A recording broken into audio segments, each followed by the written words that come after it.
Hello everyone, today we talk about the Göktürks and the Sogdians during the 6th and the 7th century for our Eurasian steppes warfare. There aren't other, intruders around. We could mention the Arabs here and there, but we focus essentially in this Central Asian space. Naturally, the Göktürks, the Turkic Khaganates in the western and the eastern side stretch basically from an end of the steppe to the other. As we have seen in the previous video about the Huns, the migration era, essentially as we call, was essentially underlaying a broader change in the steppes, right, from mostly an Indo-European to a Turkic prevalence, domination, even in fact of the previous rulers. More of that later. Today we talk about again the 6th, the 7th century, which consolidate further this trend, witnessing events, in fact, of global scale importance, right, as far as this Eurasian steppe strip longitudinally running from Europe to the Pacific is concerned. So the Turkic tribes had their homeland in essentially the Mongolian Altai, the Angai, the Orkhon Valley. Those are the regions, more or less. And as we've seen, they had emerged after a phase of marginalization, of essentially of domination, even from the side of the Indo-Europeans, that had pushed really far and wide in the east, right? And after a period of very similarly, as we pointed out in the previous video, to what had happened in the Great Sedentaries Empire, right? A period of heyday, of great, in fact, of such great conquest, right? These peoples softened up and basically lost it to these other more primitive in the east. There's a very fascinating ethnogenesis process for a number of reasons. First of all, because the dominant culture, as we will see now, even in the Tarim Basin, for example, with the Sogdians, had been substantially Iranian, right? And even but we have to identify certain people, we're not entirely sure about what their ethnicity was, because even though their ruling elite may have come from this Turkic, in part even already Mongolian background, the let's say representative forms would have been drawn from other peoples, and mostly this more advanced one. It's a bit like saying, when the Germans migrated in the eras of the Roman Empire, they began to rule as, through Latin law, using the local architecture, art, administrative system, etc. Right? For example, we talked last time about the White Huns and the Black Huns, and the Ephthalites are debated a bit in this because they have a powerful Iranian phase. This doesn't exclude that the rulers may have been Turkic, right? And it would have camped, for example, by for government reasons, writing in Sogdian, in an Iranian language. And we've seen in the video about the Kuchan and Tokharian warfare how this process of substitution really happened, because those local, as we will see them now, cities essentially along all around the at the foothills of the mountains of the facing the Tarim basin were to continue in their culture, participating also with their military organization to the Turkic hosts and things like this. The process is very gradual. We're not dramatically informed about the details of this, also much so that even the ethnogenetic issues are a matter scholarly debate, but again, it's completely normal for these times and places to have that kind of approximate attitude, right? And the Turks had this impacting force in the Eurasian steppes because they would move large masses of previous inhabitants of the places that they overwhelmed, right? It's a bit like, I don't know, in Ottoman times, who were actually the Ottomans? The Ottomans had basically been emerging. Yes, there was some Turco-Mongolian kind of connection there, even dynastically speaking, but they had been building their power on the Bosphorus, on areas that were de facto European, culturally speaking, and from forever, let's say. And what's the Ottoman Empire about? What's Rumelia? What's Anatolia? Basically, it's the Byzantine Empire. Where are the Turks? Where is the Central Asian features among those populations? Of course, it's not there. So it's a bit the same concept here. But we explained this in the last video through such moral mechanisms. First of all, one of collapse, again, of the previous system.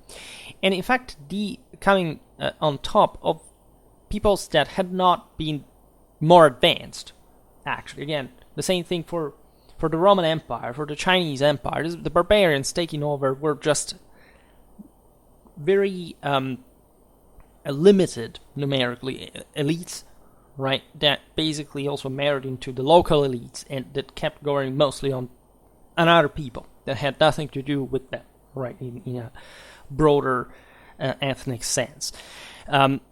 And we have observed how the feeling of the world crumbling was being manifested even in certain levels of primitive brutality, of also cultural, say, limits. We've seen how the Black Huns could have never, for example, rule over the Roman Empire in that sense, as long as they remained a steppe people, and simply they didn't have the demographic or agricultural force or anything from the Barbaricum to rule over the Mediterranean. It was completely impossible. The important was essentially milking this cow as long as, and keeping her alive in that regard. So preserving the system to somehow parasitically leave out them rather than something else. What happens in the steppes is, in a sense, more messed up. Actually, the most brutal page of the migration era is consumed there, but in part exactly because some peoples were wiped the hell out of our already poor ethnographic understanding of certain, steppes, heartlands, that we haven't had the measure of how many people were massacred in the process, right? Admittedly, in the steppes, also demographic resources were perhaps even more important than in the sanitary world. However, the capacity of this political systems to keep things together were so limited that at some point it was about catching more immediately than, say, investing on the longer term. So actually knocking entire peoples out and massacring a good part of them and just subduing the rest and carrying them away, during the migration was quite active practice with all, as you can imagine, all the friction of the process in which more people would die and so on. The objective of the Turks moving from east to west tendentially was to, first of all, conquer new pastures and in part sedentary subjects, right? And as we will see now in the steppes, some that we have seen in the chapter about the Sarmatians, the Sakas, and so on, there had been already in some areas not just a broader process of settling down compared to the wilder and older standards, let's say, but there were proper areas, oases, and so on, where literal cities had been developing, sometimes from those same peoples, like in fact the Tocharians, etc., that had once been nomads themselves. And as we've seen, there was also a complex relation between the nomads and the sedentary world. Think about the Hephthalites that were destroyed at the Battle of Bukhara in 560, roughly, we don't know the exact date, by the joined forces of the first Turkic Khaganate and the Sasanian Empire, right? That exemplifies a bit what these issues were. Like the Byzantines, the Persians knew, it wasn't much about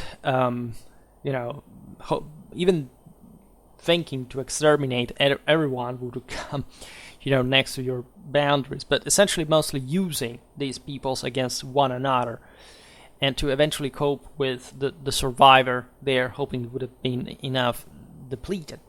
There is also this tendency, for which seems at least reasonable, to assume that not just Central Asia was the seat of the most powerful entities, right? Like the Eastern Göktürk Khaganate, but that from those places it was easier to enter China. It was a relatively more compact war. Going further west, you would find more sedentarization in the steppes, more powers and boundaries, such as the Sasanian Empire, and later the Caliphate, then Caucasus, then you have the Pontic steppes, then you have the Carpathians. You have all a series of layers, right, that are somehow more prohibitive, at least for the political cohesion standards of these populations, just surpass immediately without kind of even just with the without any specific goal, because as we've said, that they couldn't quite simply settle in Europe, right? These powers were mostly confederacies, as we will see now, so it was mostly about a shared power over a nomadic area that could occasionally launch raids, right, and somehow coordinate itself against this or this other target. But again, the Eastern Turkic Khaganate would be more important also because it was just more directly close to China. It was easier just to reach. There were arguably perhaps more strategic passages to reach there than Europe. But in that sense, even the defensive capacities, as the Chinese would launch some offensives in Central Asia, the steppes, they would have, famously enough, they reached the Tarim Basin, they arrived in Sogdian at some point. We're talking about antiquity, but this would continue in the areas of Mongolia and so on. That the most attractive orbit was definitely the eastern one, right? And we will see this in other chapters for that matter. So the lands that the Turks conquered stretched from the Baikal region to the Caucasus, right, in the west. However, the Turkic empires, the Khaganates, right, were short-lived, right. They had some sort of revival capacity from within itself, exactly because they had brought quickly a large amount of people that could simply, exploit the weakness of the next ruler to take him down, then hoping another one to rise, right? In part, this would happen also trying to pick those rulers that weren't excessively powerful, right? Not to upset too much these kind of nobilities. What really mattered, however, and exactly because the situation was that unstable, was the establishment of a dynastic principle, right? These Khaganates were revived, in fact, constantly under the rule of one and the same royal house, the Ashina, that were very ancient, and that, of course, acquired a sacred power. We've seen in the other videos how the Turks were, again, ruling over broken peoples, right? The Iranian steppe had been somehow more egalitarian, right? Wealth was more evenly spread. This is, again, in the steppes, just like in the sanitary world, the masses had become dramatically poor, and some elites had essentially controlled a very large, at least in absolute terms, amount of power, but having, in the sense, also more fragile bases. Because if you knock them out, right, it would be a more dynastic thing, used also to self-legitimize them, or whoever would manipulate them or substitute or simply marry to them, or maybe they were the same members at some times, but not managing to stabilize dramatically. I made a video about the Oghuz Turks that we will see better at some other point, that, albeit speaking about their army organization, renders the idea, even just from their army compositions, what these forces were really about, right? So in the absence of a greater kind of settlement, also the ideological need, right, to portray these rulers as the legitimate, divinely chosen and divine, partly in nature, in fact, rightful leaders, increased. The military power of the ancient Turks was based on their powerful cavalry, which consisted of mounted archers equipped with composite long bows with whining arrows, right? Quite upsettingly for those under the hail of which they would have had to fight themselves. We have seen how missile fire had increased in relative, probably also absolute terms, in Turkic times compared to cavalry, as exactly the bulk of heavy knights was less numerically consistent than in Iranian times. Thus, the majority of troops would be more equipped with bows. And this is not to say, however, that there wasn't a Turkic traditional bias towards the bow, right? As we've seen, they had been adopting the composite bow technology mostly from, in fact, the Iranians. However, the fact that they had been themselves kind of emarginated, and again, having had, generally speaking, less surplus available for centuries, they had developed perhaps a greater sense of the fact that they were the ones biased more in the towards the missile element, the one of just the secondary, the former subjects that now were just parading, boasting in a, as we've seen, massively augmented way. The Huns were the ones properly to create this massive, powerful bows. At this point, the Turks literally used what can be considered long bows even, right? So that dimension has increased. And again, as we've seen with the whining arrows, also the psychological effect has been refined. It's not mostly about the say the one-to-one duel, which surely is pretty much out there. As we will see now, there is all a culture melee combat in the Turkic world, with Boer also partly in Islam in Seljuk times. A hell of an equestrian, chivalric, and tendentially on the long run feudal culture, where there is a lot of heavy cavalry. But again, the segmentation is relatively, saying in relative terms, there is an ever more numerically elite type of heavy cavalry, right? And the idea of harassing the enemy, breaking him psychologically with these hissing arrows, say falling all around and confusing them and making them become crazy. We've seen it so with the Huns in Roman warfare, that they would just crush them with the enemy with that with that waiting, right? It's just like we know that in warfare, that the moment of the attack, when adrenaline kicks in and so on, it's more liberatory compared to the waiting that is really wearing you out, right? And so in a sense, this corresponds to as we've seen, also a reduced tactical aggressiveness, because the more you rely on the missile element, and automatically means the less punching you are, right?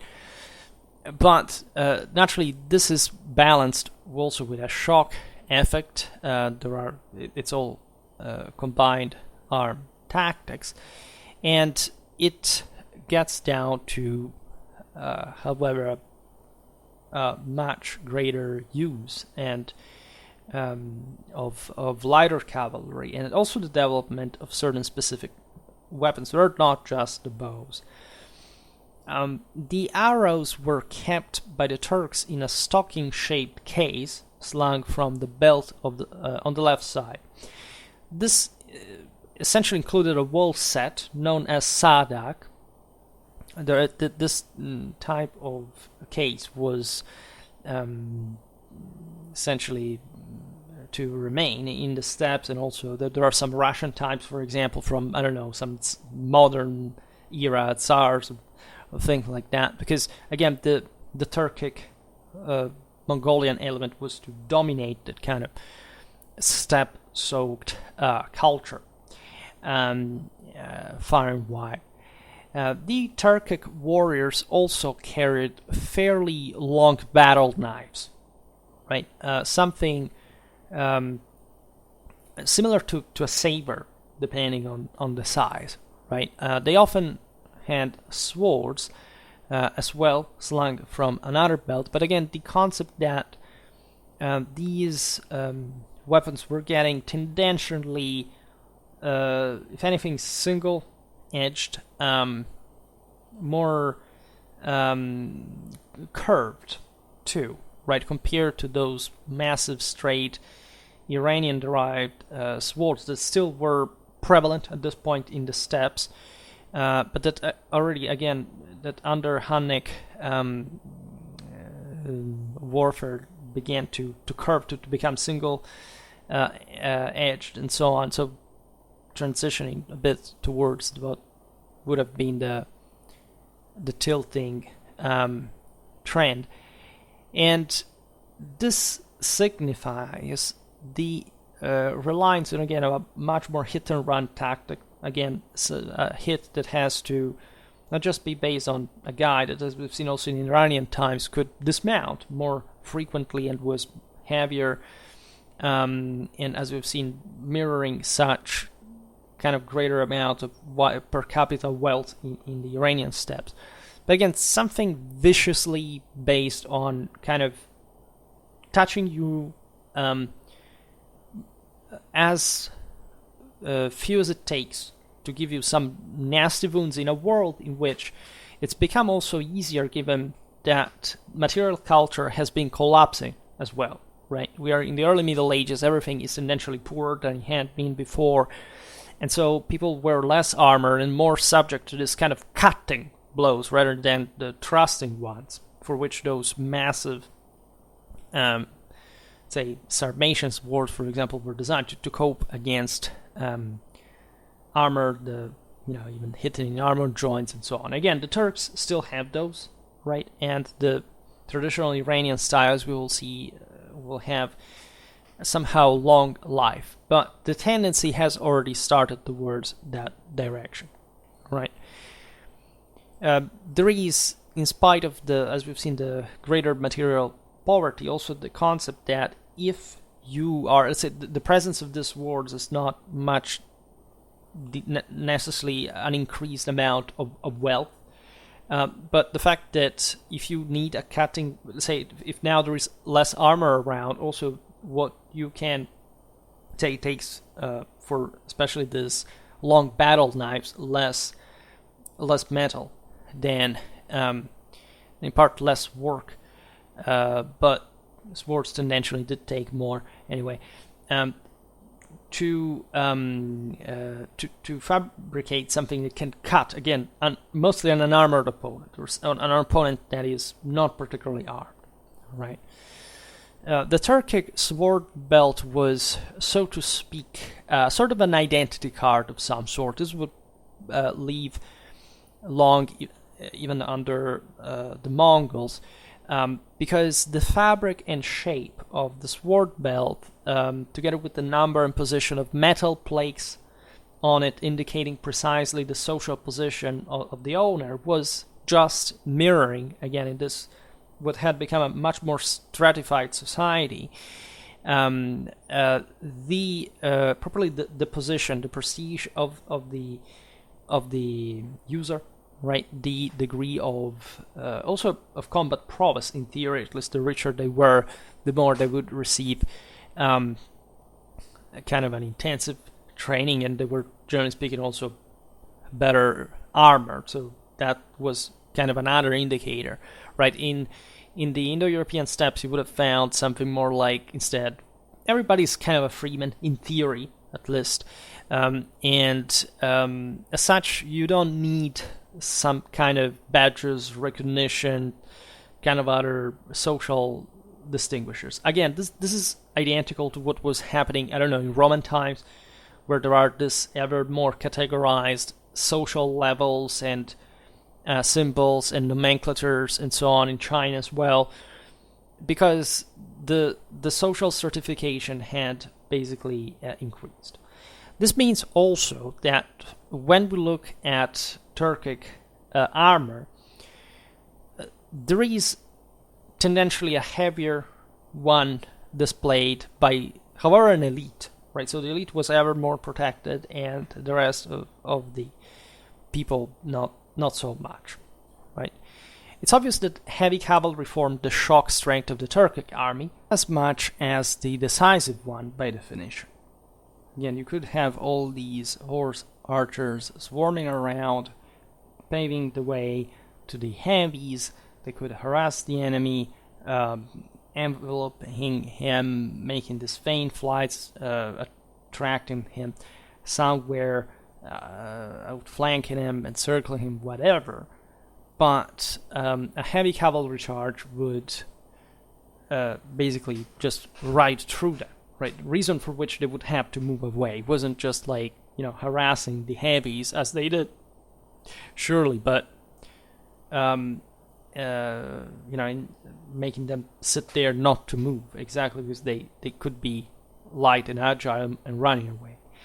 They could just hope to soften them up a bit, but then they wouldn't have any chance to block them if they had wanted to advance in the first place. And again, especially the larger the force, considering, and the less this kind of skirmishing mode works, right?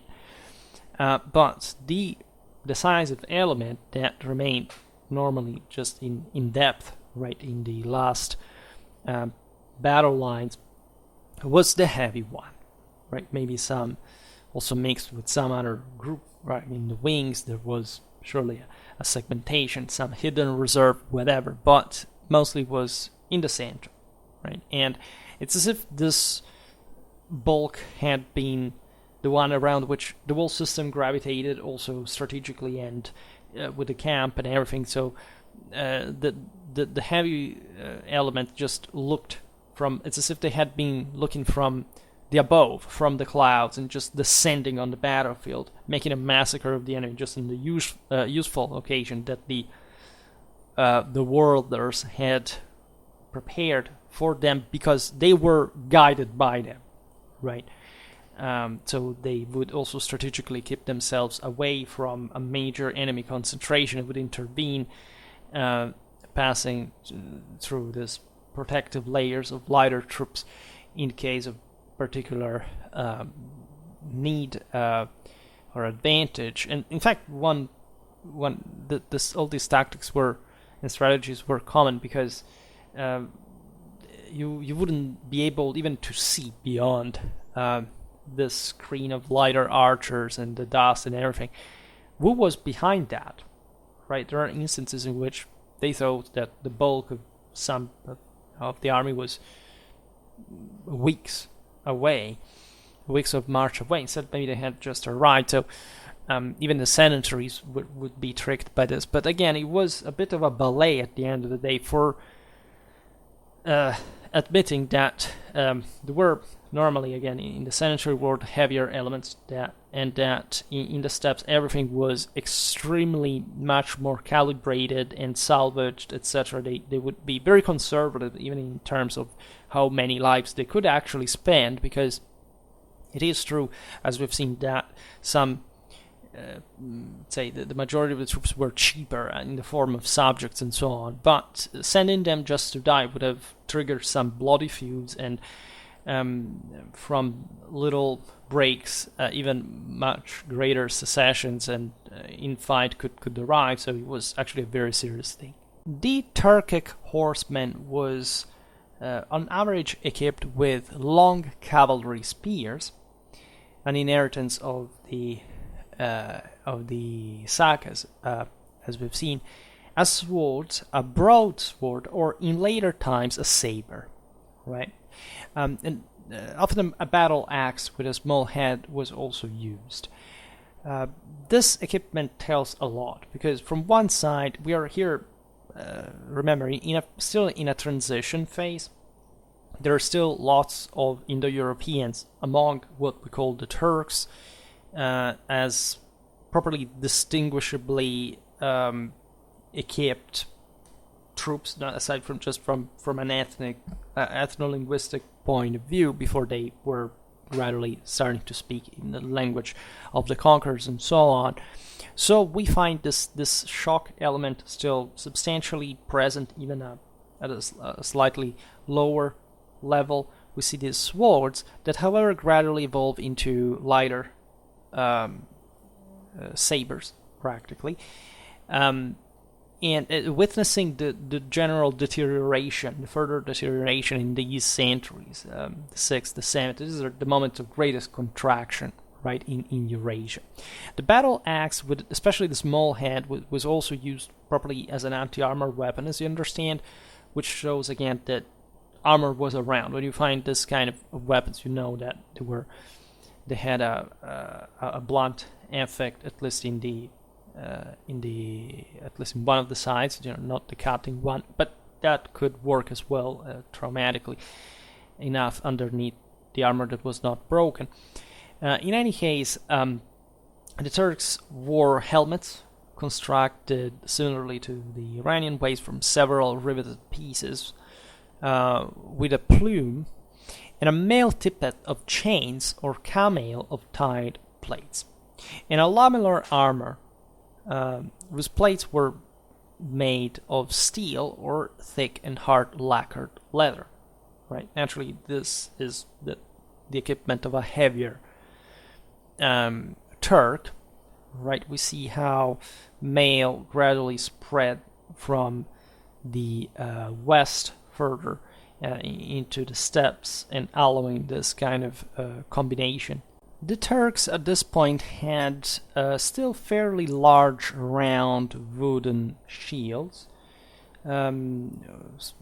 which may indicate some greater proclivity than in the later centuries to dismount on foot, but that also probably were a good protection also on horseback, say slung on their backs, for example, against the increased arrow fire. Like, it's likely that armor evolved more gradually than shields that could be made and added to the panoply much more easily in this transitional phase. This may have also had to do with the still greater amount of hand-to-hand combat, especially necessary to take over the Indo-Europeans, that, as we've seen, had been relying on kind of more compact types of, at least more direct hand-to-hand engagements, and at this point had been also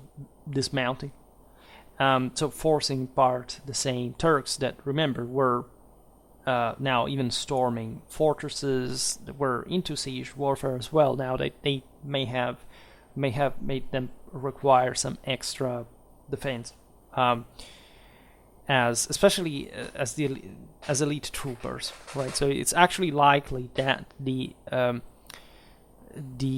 lighter Turkic troops didn't have much of shields, if not just what would remain in the steppes for the horse archers, this sort of bucklers stripped around the vambrace, right, the left one, just to offer a minimal cover and some minimal defense and extra play, let's say, in hand-to-hand combat, right, but not being designed like that. Instead, the Turkic men-at-arms, we could say, was, in the sense, displaying greater protection, more weight, more capacities, of course, as a stormtrooper, not just as a heavy cavalryman.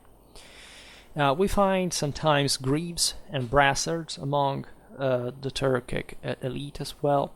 Now, the steeds of the Turkic heavy cavalrymen were often protected by champions, neck bars, and horse clothes of tight iron or leather plates.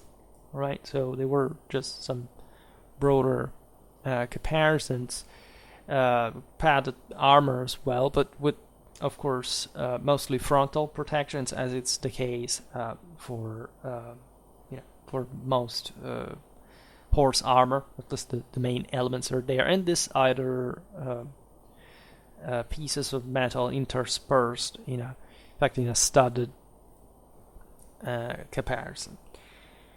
This is, however, for the very, very, very heavy elite. As we will see, even most of the other peoples that they were fighting against, including the Indo-Europeans at this point that had in the steppes invented properly the cataphract, were now hardly ever, but statistically that had always been the case, riding with barded horses, right? Because it costs a dramatic lot, right? In this world, if you have anything that resembles a metal armor for the horsemen, it means you're really wealthy, right?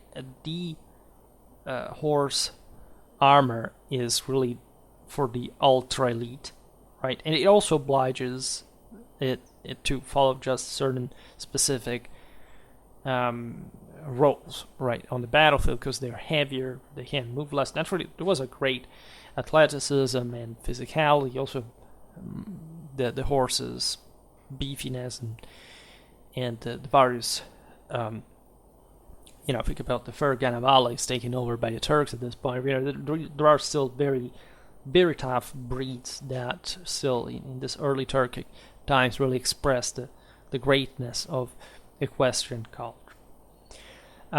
As you understand, the Turks, by taking over almost the entire Eurasian steppes, controlled through it the Silk Road, right, which connected China with the West and the Near East. Even in these centuries of greatest contraction, we know that stuff came across, and there was no stop of trade whatsoever. At best, a contraction. We find lapis lazuli used for the blue in illuminated manuscripts in the West, even in the 7th century, the darkest allegedly moment, etc. We know that those came only from Afghanistan. So the Turks definitely control still an enormously valuable asset that works in that their conquest, in a sense, even allowed to, after the first shattering of the migration era, to maintain with a certain degree of openness for everyone involved.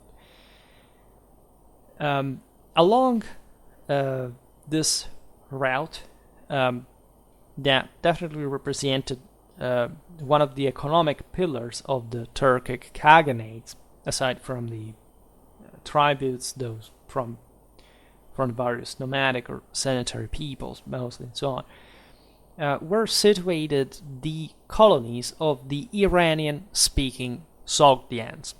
Right, these people had had an interesting history. They had remained a bit in between the sedentary and the nomadic world, and they had been working mostly as middlemen of civilization, in fact, as artisans, merchants, settled as a core area between the regions of Samarkand, Bukhara, and Pianji Kent.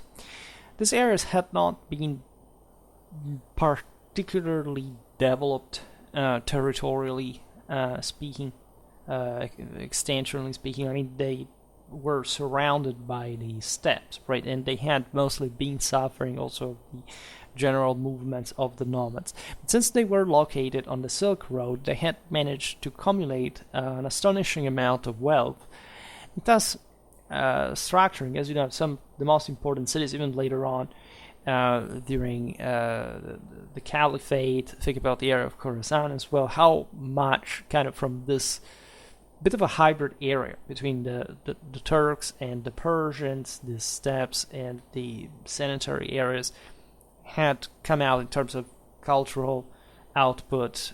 Some of the most famous authors, philosophers, scientists of the Islamic Golden Age came from these places, and so on. Therefore, it was very important, first of all, to keep control on these cities.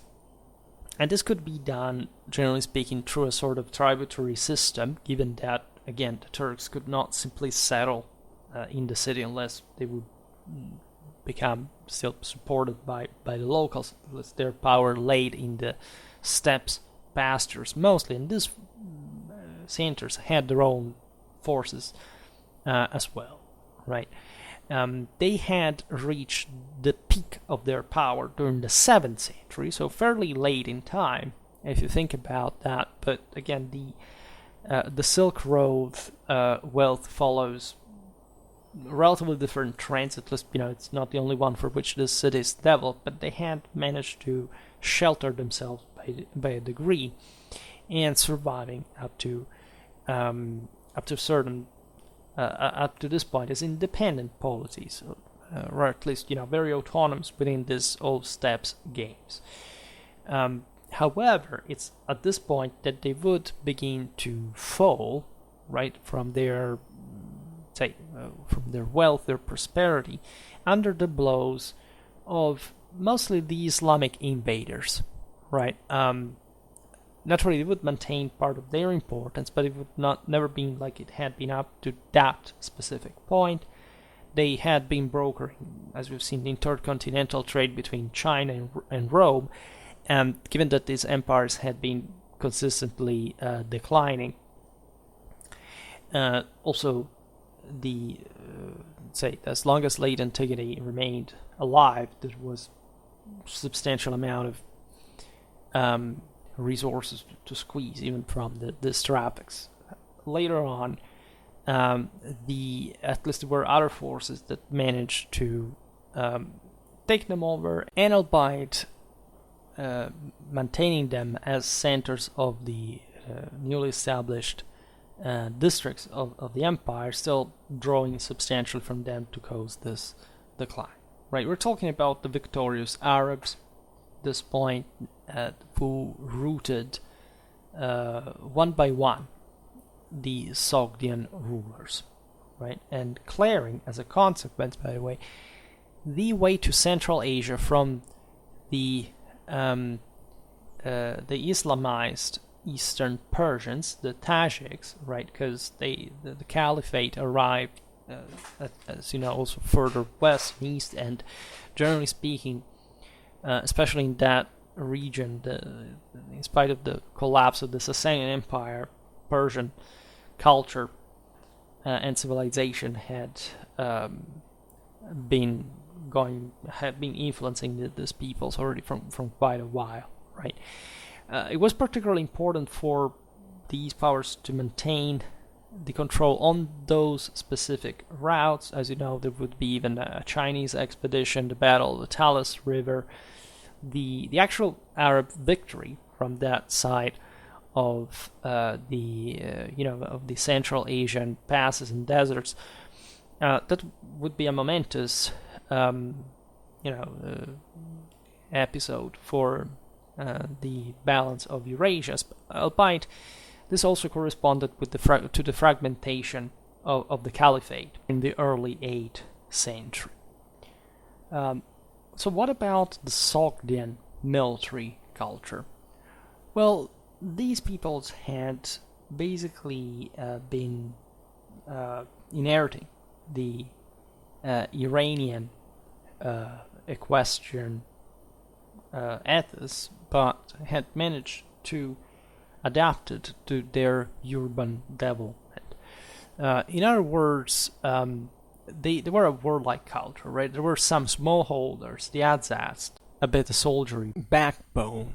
Then there were the big landowners, the decans, who instead embodied the lordship, the nobility of the land, and were equipped with high quality weaponry that they wouldn't just have from their Iranian background, but also, as you understand, developing through their urban workshops and importing whichever material through the Silk Road was necessary. Also, given that at this point we're starting being tempested and harassed by the Turks, also borrowing a substantial amount of the latter's arms and armor, especially when they were taken over by this nomadic people.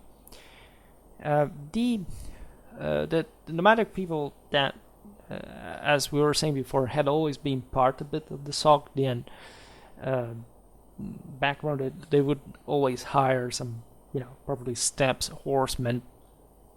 They would partly integrate them, probably also settling them in the countryside of the city district, etc. The Sogdian tradition was distinguished by narrow, long swords and daggers, right?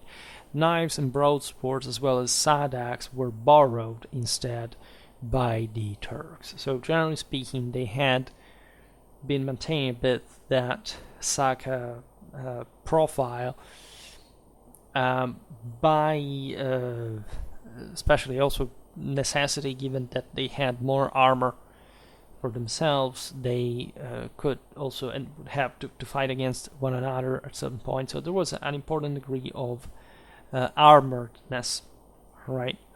Whereas what they really needed was this wilder secondary weapons, kind of also the most advanced steps, archery, gear, right?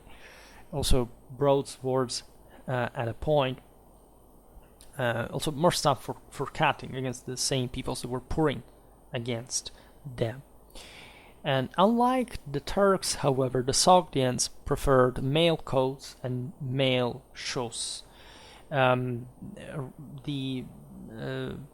purpose was surely protecting themselves, mostly for slashing hits, and given that their warfare had been developing around also substantial sportsmanship, this had likely occurred because, differently from the Sakas that, as we've seen, had been developing more of a feudal system within the steppes, and they could count in that world on this, as we've seen, ultra elite plus the subject peoples who were lighter.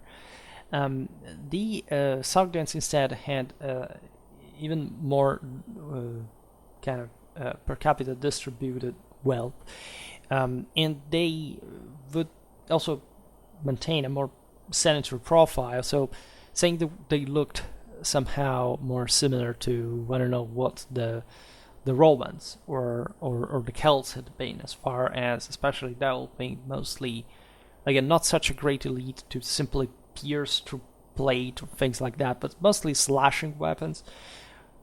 Male coats seemed, generally speaking, better, right? There had been substantial amount of archery around, but not as much as to, say, exploit the relative weakness of male against arrow fire. However, at this point, for greater safety, given that the Turks again was swarming around, as we've seen what hell of bows they had been developing, with which penetration, the Sogdians began to adopt a long lamellar armor on top of the same coat of mail.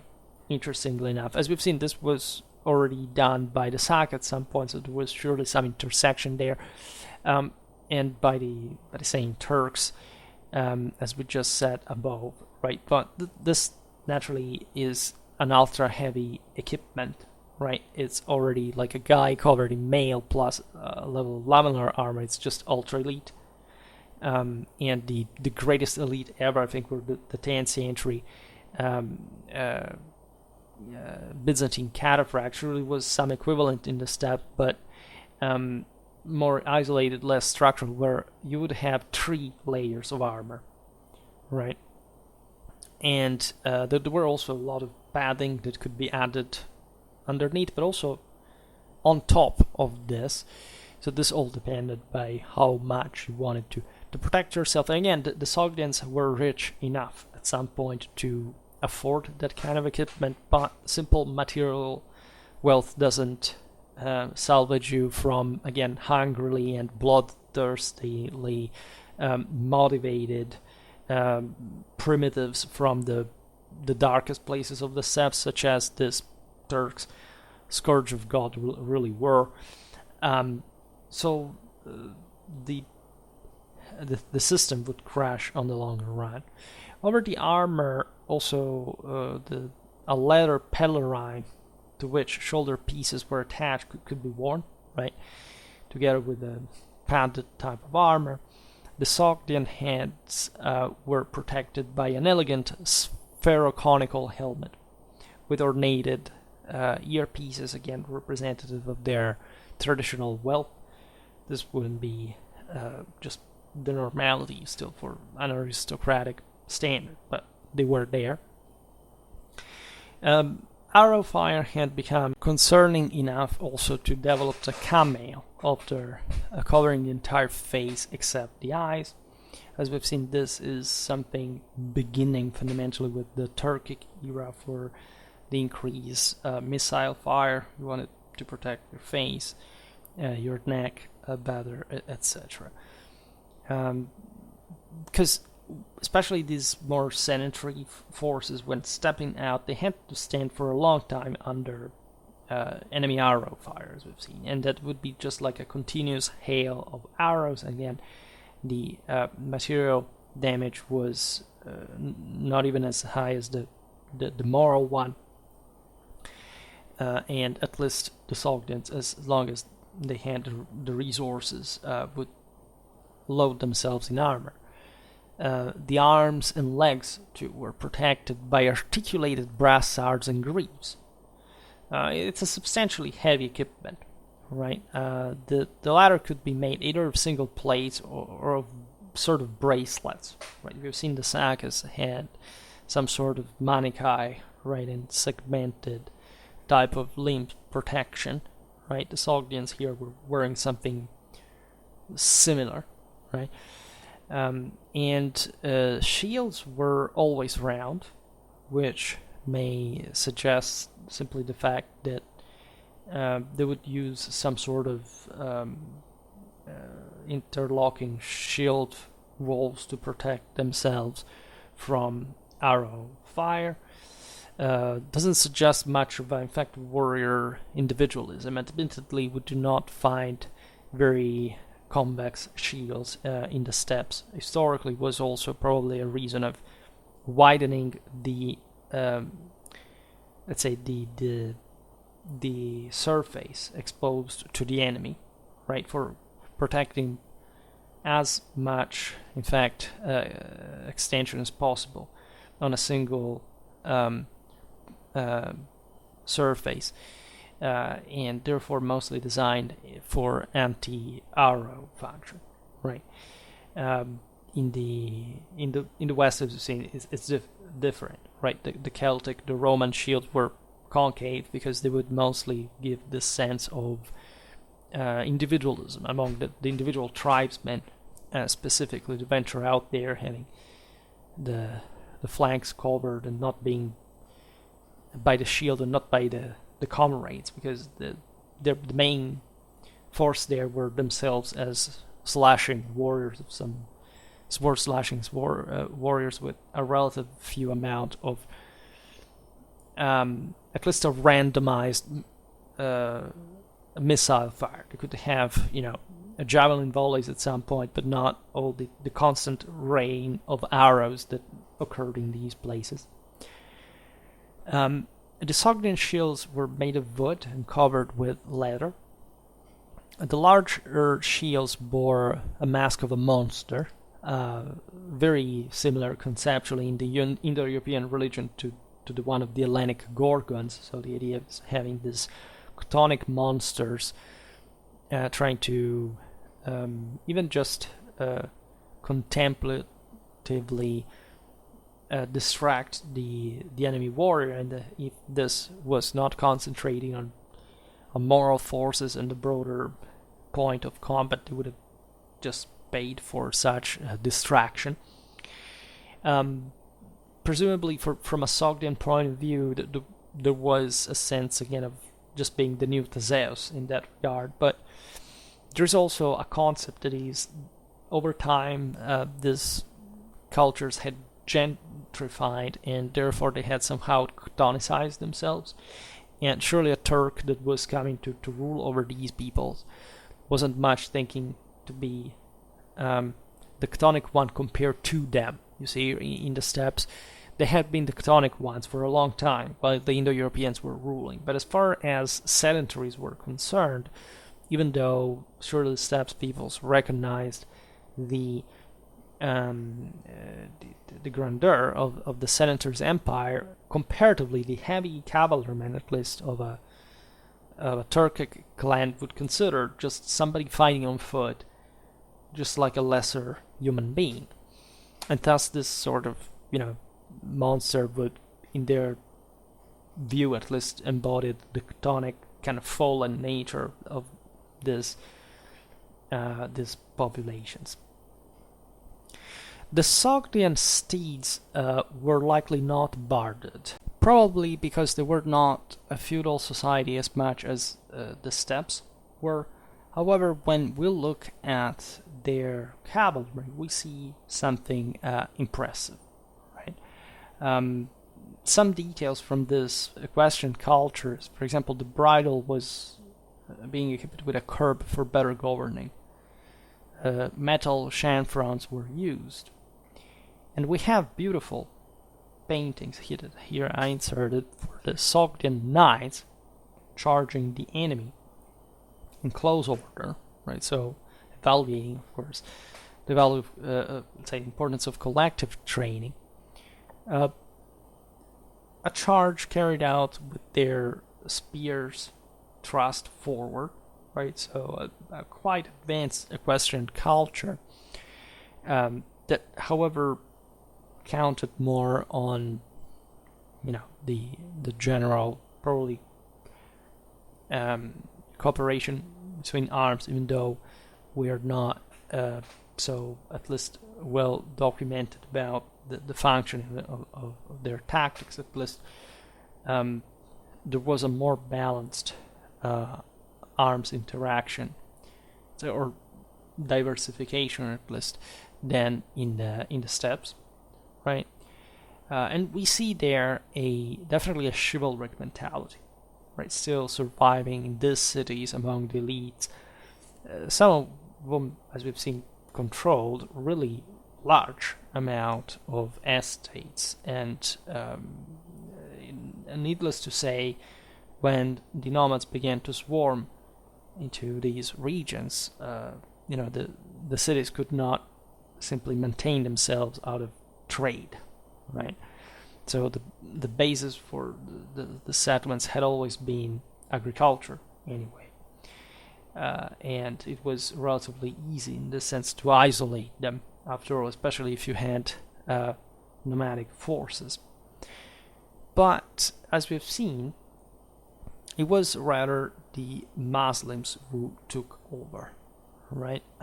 And even during the Caliphate, we see Sogdian knights with their equipment remaining for a long time the model for the men-at-arms of the Middle East and Central Asia. So much so the same Turks were, as we were saying at the beginning of the video, essentially adopted these styles. We again see that arms and armor from archaeological finds are something a bit different from the paintings, right? But the fact that also the early Turkic art in these areas, in Sogdian, in the Tarim Basin, etc., is fundamentally drawing from the local models, of course speaks of the fact that this, by Central Asian standards, were the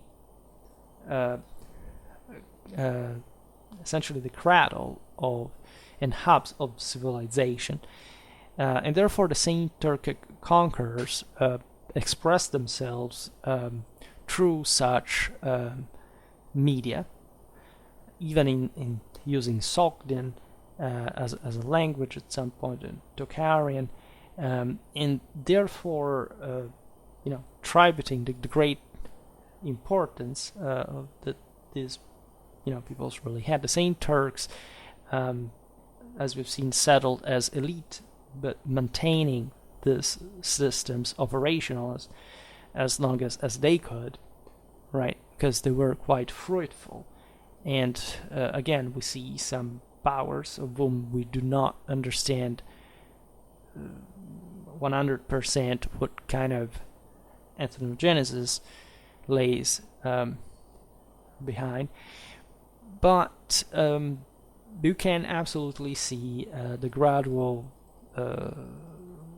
taking over of a Turkic elite still on a functional Iranian working world, at least in these more sedentary places. In the steppes, it's a bit more complicated to evaluate because, as we've seen there, the impact was more traumatic. There were less resources, and these movements really began to change too many things for whichever system was present for to remain intact without damage, without substantial losses, right? So that would gradually change face itself, because the same Turks in great part could not be assimilated by the sedentary areas anyway, if not by being won over by their culture, right? So it's the steppe, the place in which you can feel in a way more the change. Arguably even there the life was so primitive that